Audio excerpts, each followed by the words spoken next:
ABC One Television. ABC One Television. ABC One Television. Le leader en actualité. ABC One, c'est Jésus-Christ qui est le number one. Nazali ne sengo ya koyeba ete bozali ebele liboso ya ba poste téléviseur na bino pona kolanda émission Tolobela Mboka Congo. Na yango bandeko balandi ya émission Tolobela Mboka Congo na pesi bino mbote esika nyonso ezwami bino. Petika ete kimia nzambe tata ingela oma bota mabino. Na bambela wa bino ebele mona mboka giwa nzambi na molonga ni wa Sylvie uta na Pays-Bas. Bolobaki ete mama océan de la presse lukela biso pasteur Ngefa. Yango wana penza na bobengi bwa bino na umeli pete na luki penza. Kasi pona kozwa mona mboka esengi po ete bato baike penza bazali koluka ye. Kasi na bokasi wa yo beauté plus beauté égale beauté Chantal Swami nde lelo boye tozali na papa Ngefa. Yango wana penza la koloba mingi te bino moko bolanda na bokebi bonso nini tozali komolobela. Tokolobela nini lelo mayemanso bazali koleka la mboka la biso kasi toko simba ya makasi na tina ya Moïse Katumbi. Yango wana tozali penza la papa ayambi biso. Losako mpaka. La kaunza kumbankolo azolokumu la ndenge bokomeli lelo à l'improvise pe osali makasi pa ko ngai nzambe azolokumu parce que soki tolobeli mboka Congo te tolobeli sunini parce que soki ba congolais d'origine to na mboka mususu te poto ya mboka na biso te Afrique ya mboka na biso te Congo Brazzaville za biso te Ghana za biso te Afrique du Sud za biso te mboko ya bakoko na biso batikela biso ezali Congo démocratique. Yango moni Congo démocratique ezali patrimoine ya biso ba congolais. On nzambe richesse on nzamba pesi biso mabele wa pesi biso nkita pesi biso ekokito bunda pona Congo. Soki tolobeli Congo te okateke mundele akolobela Congo koleka biso tozate. Kolo apambola bonso ba kolanda biso na bokebi penza parce que masolo tozokota ngona bozindo. Et puis ngai molobe na bino prophète du peuple prophète John Ngefa na lobaka vérité rien que la vérité. Et quand je dis quelque chose frère nanga makambo wana ekokokisama pe salemaka parce que na toujours écouter na nzambe. Merci mingi. Bolandi penza la bokebi papa nga na pesi ope merci. Pamba te alobi azali congolais d'origine.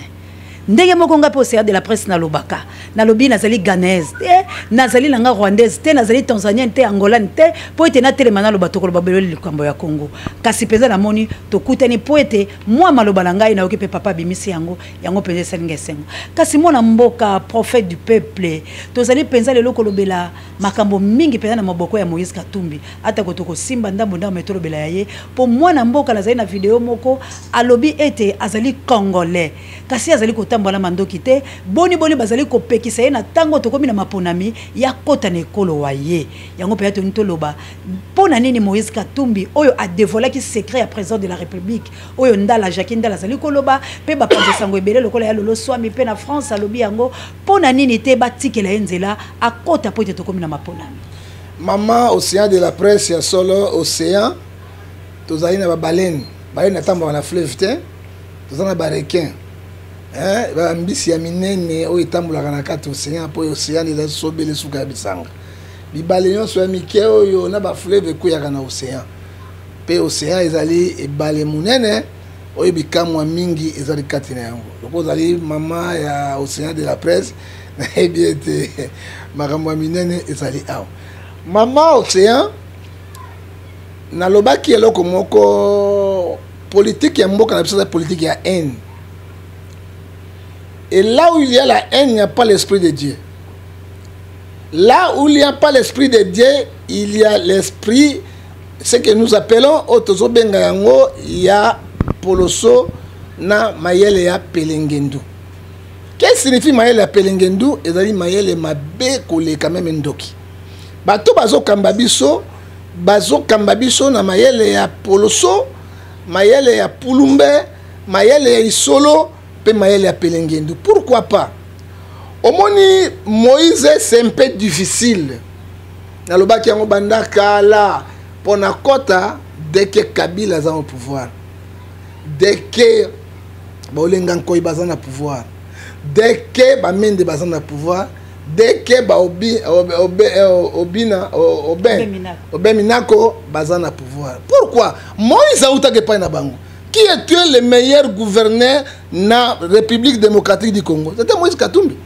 Qui tenait l'économie du pays? C'était Moïse Katumbi. La région la plus riche du Congo, c'est Katanga, c'est lui. Oui, matière première c'est Moïse Katumbi. Oui, c'est Moïse Katumbi, complicité dans le gouvernement. Tant que moni bange ba le kaye bali aye aye ko bete loko ya deuxième penalty bango ba sangi na bokebi penza abi ah soki mama océan soki moni baleine requin bimi libanda lobi baleine a malade bon dimiraye parce que requin na baleine bazana sia mai soki moni ngolo abimi bande ko nga ngando na malade bon dimiraye parce que ngolo na ngando bazana sia mai. Moïse avec la requin, tant que balai le requin s'est révolté. À mon avis politique, ils ont nyamu nyamu. Politique qui va intérêt à peuple congolais. Politique qui va maltraiter peuple congolais. Politique qui va bomber congolais au la banyama. Politique qui va rébeller parce que créer un ndenge na bango. On zambia lingite. Créons nous notre image. Récemment m'a dit. Alors il y a monité le qu'on a raté l'Iwana poison nami bendan. C'est là le problème de Moïse Katumbi.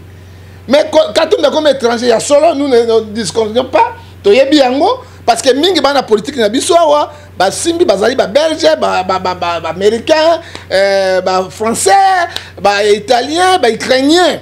Tu es bien, belé bazali wa nyoso po soki baby bango ba kimi ba kei. Ba polonais bazali ba kengo wadondo bazali. Oh ça on connaît. Mais pourquoi kalikambu ya Moïse Katumbi et bota likambu na mboka Congo? Oui. Et comment tu parce que Moïse Katumbi a participé à la gestion a participé, il faut dire la vérité. Il a participé à la gestion en Bokaoyo.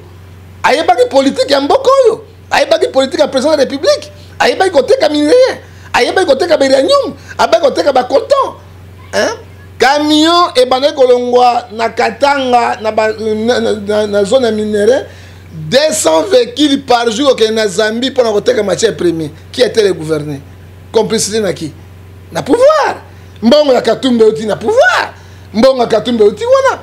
Tant que moni ya bendani akei babi Moïse alobi na noté, Moïse na ba secret belé. Moïse alobi na noté. C'est un vrai politicien. Moïse alobi na noté. Abi Moïse ngaka bimisango tango akomaki na candidature élection présidentielle. Bandimi yango to se ba tourner na ngai ba secret nyonso. Ozomona bande ko balandi Moïse nana lobité. Kasi prophète du peuple alobi makamotuya. Pelengendu.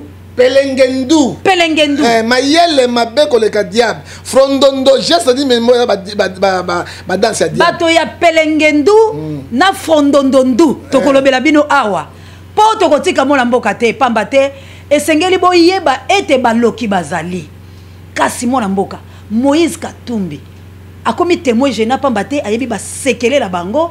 Tata mokonzi ekola azali kobanga ete soka tiki ya kopanza makita. Akopanza makita penda ezaki na bango elongo. C'est lui qui gérait. Il n'y a pas besoin comment Moïse a gouverné à Katanga. Mais ça peut ça va aide en Équateur. Gouverner Équateur azali. Alors peut ça va aide na Kivu. Mais lui n'est pas premier ministre. Mbongo azwaki mbongo gouvernement. C'est mbongo pouvoir. Oh parce que teka ba minerai sans contrôle. Ah on a mboka na biso za ba bengo mboka ya mopotu. Mboka ya pulumbe, mboka ya loyenge, yaka toka ndengo linginya, kundola kenena yango, Moïse a kundoli, atimoli a kundoli, alors tu viens mboka ya mopotu, il n'y a pas la gération, on ne gère pas les minières, on ne gère pas la matière première nabiso, et bango bazo dondoa, ba Moïse, na ba Kabila, na ba gouvernement biso peuple malheureux. Yango moni te tango ya longwaki. Azala secret et belé. Oye, bon biso Moïse alobi vraiment mboke ko pantana. Il faut pas caler na ndenge nyonso. Yango balobi Moïse azala étranger, Moïse mais oui, ngana ki koloba Moïse ye mo azali italien, ba italien pe babo yango. Baboyi ba. Moïse ye mo azali juif. Il faut ba juif. Papa ya Moïse abota Moïse Katumbi azali juif. Maman na ye nde azali zambienne. Il faut que mais Moïse va voter na Congo. Par contre, la nationalité pays congolais. Mais papa nangai prophète du peuple. Mais bato baye bakate ke Katebeka Toto azali ya Moïse. Mais Katebeka Toto azalaki awa. Asali parti na ya bandimi. Bongo boni babo ya kaleki ni Moïse Katumbi. Mais Katebeka Toto wana yena Moïse bazali maman moko, baza papa moko te. Bon so papa que Kabete grand frère Moïse azali congolais. Il est congolais. Mais papa Moïse azali juif parce que Moïse abandonné koloba tant azali gouverner chaque année azok na Tel Aviv pour que ça bouquet de fleurs dans cimetière papa na ye. C'est ça que c'est la réalité. Tu vois la réalité hein?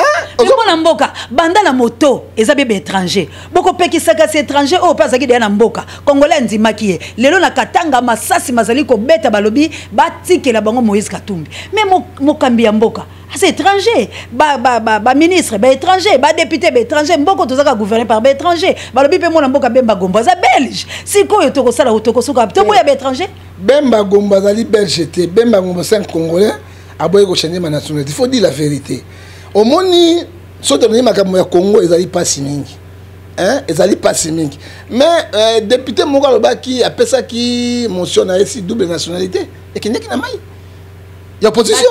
Ba ki pengo te pese bango na bango député lo tout monde attendu o ba nomaka bango. Ba nomaka bango ko nomé. Président Sénat lo. Bango le président yoka kombo na ye. Kengo Wadon Léon Lobich Tamunoko. Comment tu as Lobich? Et comme on a Ngefa à Samoto John. Ok, Ango Ngefa à Samoto John. Ok, comment Lompinga. Ah, Lompinga, moi ne kanga. Oh, yo kango. Ah! Après Congolais, Lompinga. Ok, na combo. Oh, kaka Léon Lobich. Ah! Boni maela frondondo. Hein? Ozomona. C'est bango na bango. Batondi plein les étrangers, bazingi Congo. Congo, oyi Congo est un esclavage. Hein?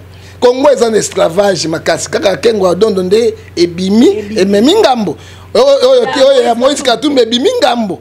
Oyo baninga mosusu wana. Moïse 2. Na pesa ki Moïse tolibo.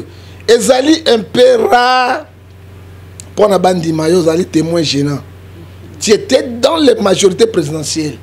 Obo salaki na makasi pena bochaye Kabila 2 mandats mobimba wana. Tango yo bendani, obendi ba ndundu, obendi ba Francis Kalombo, obendi ba Tomakasi wasema Kabila. Moïse ko tia makolona wa ezamabe. Yango bazoki ba problème, il y a expulsion, ba problème belé azaki na remettre. Mais avant ko tia candidature na, il fallait s'il ça makambo wana na gouvernement congolais. Mais il y a tout juste parce que au moni l'article 72 il y a mon canal qui continue à biso le bibo. Nul ne peut être candidat à l'élection du président de la République s'il ne remplit pas les conditions ci après. Motumoko a un candidat soit qui a remplacé à kokisi mibeko oyo et komami na kati na mo conduite. Posséder la nationalité congolaise. Mais Moïse a boy la nationalité congolaise. Balobi azali ukrainien, azali italien, azali pe juif. Déjà hier déjà on a mboka Congo déjà ba qualifier ba nationalité étranger. Pe on se bazar étranger. Ce sont des étrangers. Pourquoi besoin de Moïse pour nani? Mais Moïse a botami na Congo. Yami balé balobi âgé de 30 ans, allégué 30 ans. Réjouit pleinement de ses droits civils et politiques. Ah, ouais, déjà, on n'a pas de problème juridique. Le quoi, on n'a pas de problème juridique, jamais, n'a qu'à la commission électorale à qui on passe. Hein? On se comprend de ne pas trouver un cas d'inscription prévu par l'élection. Quelle inscription parce que justice congolaise a Katina no Makamona été moyen une commission électorale bandimae et ça déjà piège Batieli Moïse Katumbi. Mon mboka prophète du peuple. Le légeka tozali ko kende la bato oyo na balo prenge ndula bango ko kote la biso la makambo mazangitina. Kasi to lo bana likambo ya tata mokonzi mo ekolo. Ye manda maye masila kala sobi tozoni na accord ya Saint Sylvestre.